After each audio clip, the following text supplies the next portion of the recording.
ఏంటయ్యా మీరు చెప్పేది వింటుంటే శాటిలైట్లు షేక్ అయిపోయేలా ఉన్నాయి. సార్ మీడియాని అడ్డం పెట్టుకుని ఎన్నో తప్పు పనులు చేశాం సార్. ఇప్పుడు మీడియా ద్వారా ఒక మంచి పని చేయడానికి అవకాశం ఇవ్వండి సార్.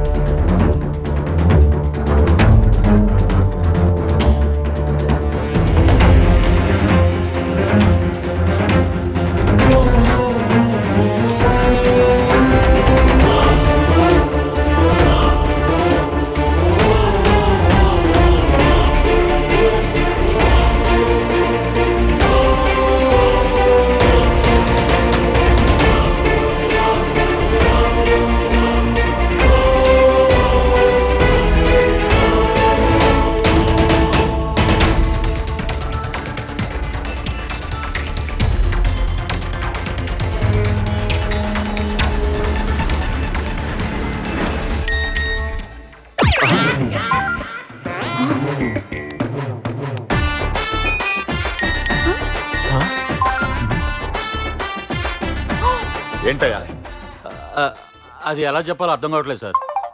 అమ్మయ్యా మీకు కూడా మెసేజ్ వచ్చింది, చదువుకోండి. సార్ మీ గురించి టీవీలో ఏదో బ్రేకింగ్ న్యూస్ వస్తుంది సార్. రాష్ట్రంలో ఈ రోజు ఉదయం నుంచి ఒక వార్త దావానలంలా వ్యాపించింది. తను పదవిలోకి రాగానే ప్రజల కరెంటు కష్టాలన్నీ తీర్చేస్తానన్న ప్రభాకర్ ఒంట్లోనే కరెంట్ లేదనే వార్త హల్చల్ సృష్టిస్తోంది. మనకు కాబోయే ముఖ్యమంత్రి రకరకాల పుకార్లు వినిపిస్తున్నాయి. దీంట్లో వాస్తవం ఎంత? ప్రభాకర్ ప్రజాసేవ కోసమే పెళ్లి చేసుకోలేదా? ఈ విషయంలో నిజానిజాలను నిగ్గు తేలుస్తుంది వై ఛాన్స్. వడ్డమ్మ బడవ ఏంది ప్రభాకర్ అన్న ఈ గొడవ? అయినా జనానికి అంత ఇదేందుకు? కాబోయే నాయకుడు మంచోడో కాదో చూడాలి గానీ ఆడైతే ఏంది మగైతే ఏంది తేడా అయితే ఏంది? మేసం లేని నీ పేరు చూస్తుంటే నాకు కూడా డౌట్ కొడుతుండ్లా. అయినా నాకెందుకు, జనాన్ని అడగతా. ప్రభాకర్ అన్న ఒంట్లో ఫ్యూజ్ ఉందంటే ఎస్ అని, లేకుంటే నో అని 5050 అర్థమైందా? 50-50కి టైప్ కొట్ట. ఏం కొట్టాలా? కొట్టు.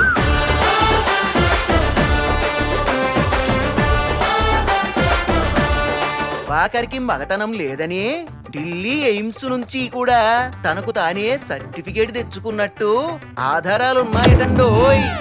ఆ సర్టిఫికేట్ ఎందుకు తెచ్చుకున్నట్టు దేవుడికే తెలియాలి. వాళ్ళు టెస్ట్ చేసి సర్టిఫికేట్ ఇచ్చారు, నేను టెస్ట్ చేయకుండానే సర్టిఫికేట్ ఇచ్చాను. హలో నిపాసు గల ఇదే అంది ప్రభాకర్ అన్న. నువ్వు అదే ఇదా చెప్పమంటే జనం ఏంది ఇట్టా తీర్పునిచ్చినారు?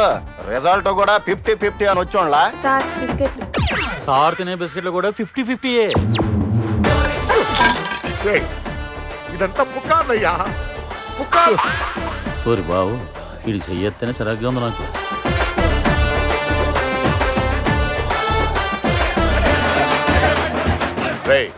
ఏంట్రా గోల్ అక్కడ? మీ చుట్టాలండి సార్, మిమ్మల్ని కలవాలని వచ్చి బయట తెగ్గొడవ చేస్తున్నారు. ఎంత చెప్పినా వినట్లేదు సార్. నా చుట్టాలు? అవును సార్.